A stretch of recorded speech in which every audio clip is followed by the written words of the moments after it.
waktu mungkin Bu Kader. Jadi hari ini kita akan melakukan sharing tentang bagaimana cara edukasi nantinya ke masyarakat tentang penyakit tidak menular. Jadi yang pertama mungkin akan kita bahas, kita langsung saja ya Bu Kader ya. Dia Bu Bidan. Jadi yang pertama mungkin akan kita bahas tentang aktivitas fisik pada masyarakat.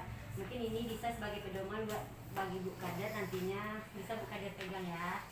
Kita lihat di sini ya Bu Kader. Jadi mungkin sekarang kita akan sharing bagaimana nanti edukasi yang akan kita lakukan kepada masyarakat kita. Edukasi, pencegahan dan pengendalian penyakit tidak menular. Bisa Ibu Kader lihat di sini. Itu yang pertama kita harus tahu itu cerdik. Apa itu cerdik ya Bu Kader? Jadi sebelum kita memberikan edukasi ke masyarakat, kita harus paham dulu apa yang harus kita lakukan dan edukasi seperti apa yang harus kita berikan kepada masyarakat kita. Bisa lihat di sini, mungkin juga bisa Bu Kader lihat di sini sebagai pedoman pegangan untuk Bu Kader. Jadi itu adalah pengendalian faktor risiko PTM dengan perilaku cerdik dan patuh. Seperti yang terlihat sebagai slogannya, mari menuju masa muda sehat, hari tua nikmat dengan perilaku cerdik. Apa itu cerdik? Bisa dilihat, C-nya adalah cek kesehatan secara rutin, E-nya adalah enyahkan asap rokok, R-nya rajin aktivitas fisik, D-nya diet seimbang, I-nya istirahat cukup, dan K-nya kelola stres.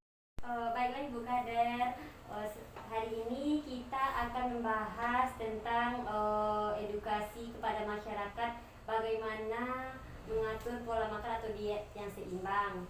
Kalau dari sini Bu Kader bisa lihat dari peringan PowerPoint yang sudah saya berikan. Kemudian bisa lihat di sini Bu Kader, untuk diet seimbang itu ada dibagi menjadi 3. Yang pertama itu untuk individu, yang kedua untuk keluarga, dan yang ketiga ada di posyandu atau komunitas. Bisa dilihat kalau di individu itu bisa dilakukan dengan mengatur pola makan sesuai dengan pola makan sehat dan gizi seimbang. Kemudian yang kedua bisa mengendalikan asupan lemak, gula dan garam. Yang ketiga bisa meningkatkan konsumsi buah dan sayur. Kemudian untuk keluarga bisa dilihat juga Ibu Kader, membudayakan pola makan sesuai dengan pola makan sehat dan gizi seimbang. Yang kedua mengendalikan asupan lemak, gula dan garam, mengkonsumsi buah dan sayur setiap hari. Jadi untuk individu dan keluarga ini bisa bersamaan.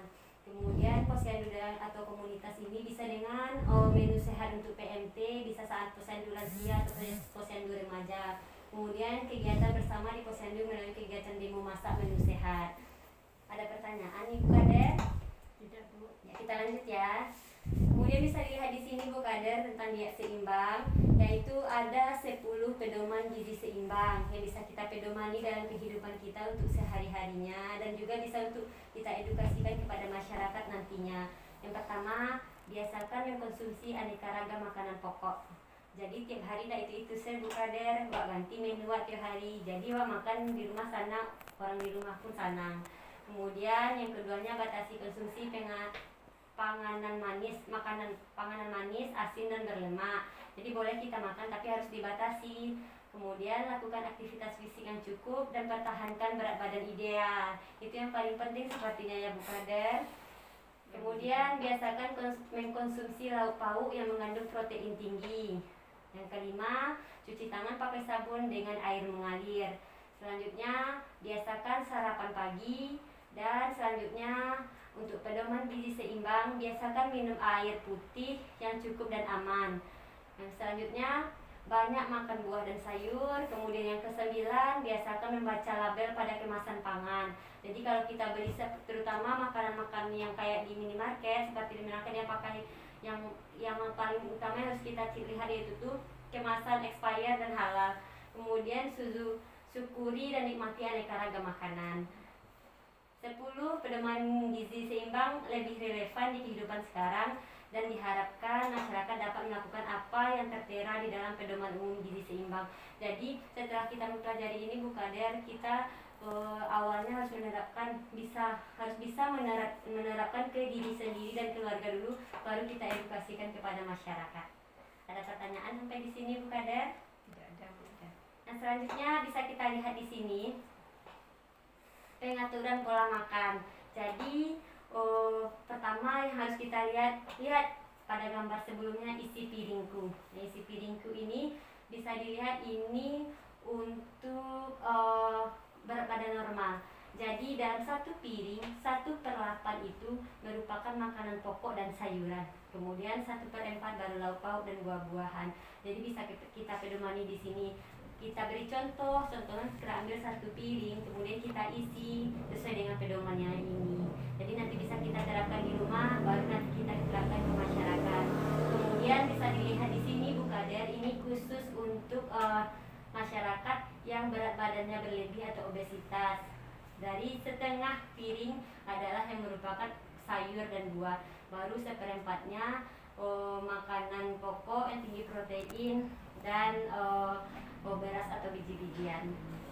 Yang Kader, nah, selanjutnya di sini bisa kita lihat anjuran konsumsi gula, garam, dan lemak per hari. Jadi bisa dilihat di sini sebagai pedomannya. Berapa harus kita konsumsi gula dalam sehari, berapa harus kita konsumsi garam dalam per hari, dan berapa harus kita konsumsi lemak dalam per hari. Nanti untuk ini bisa kita baca di rumah ya Bu Kader. Untuk hal yang telah disampaikan, apa ada pertanyaan dari Bu Kader? Tidak ada Bu, tidak. Cukup paham. Semoga nanti untuk edukasi selanjutnya kepada masyarakat bisa berjalan dengan lancar ya Bu Kader. Nanti kalau ada kendala atau apa yang ingin di-sharingkan atau apa yang ingin ditanyakan bisa langsung ke kami ya. Terima kasih Bu Kader atas kedatangannya.